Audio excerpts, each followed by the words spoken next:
بسم الله الرحمن الرحيم، والصلاة والسلام على أشرف المرسلين سيدنا محمد وعلى آله وصحبه أجمعين. صلاة تنحل بها القرب وتنفك بها العقد. اللهم اغفر لي ولوالدي وللمؤمنين والمؤمنات الأحياء منهم والأموات، والمسلمين والمسلمات الأحياء منهم والأموات يوم يقوم الحساب. اللهم آمين يا رب العالمين.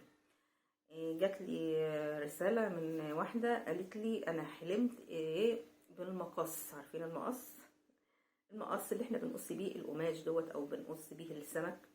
حلمت بالمقص، إن المقص مفتوح مش مقفول. يعني في ايديها مقص وبعدين بتفتحه وهتقص بيه الشيء. فهي بتقول الحلم ده تفسيره فانا هقول لها هو في الحلقه تفسير حلم المقص. المقص زي ما انا قلت دلوقتي بنقطع بيه. المقص دوت لو انت قطعتي بيه حاجه يبقى حبل الود انقطع بينك وبين حد انت تعرفيه. يعني لو بانلك في الحلم حد معاكي يبقى المقص دوت هيقطع الحبل الود بينك وبين الانسان اللي معاكي. طب لو المقص دوت موجود ومقفول يبقى خلاص المقص لو موجود ومقفول مفيش لا ضرر ولا ضرار، مفيش خوف منه ولا قلق.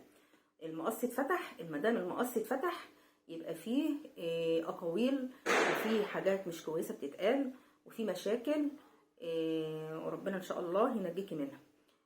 المقص اتقفل يبقى خلاص المشاكل دي خلاص، الصفحه دي اتقفلت وان شاء الله هتبتدي صفحه جديده وامورك هتتحسن.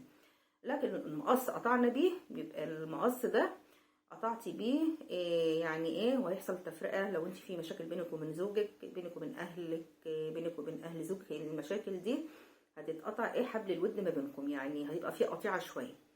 يا رب اكون افدتكم. انا قلت لكم التفسير وطبعا الله اعلم يعني، بس هو ده التفسير بتاع المقص.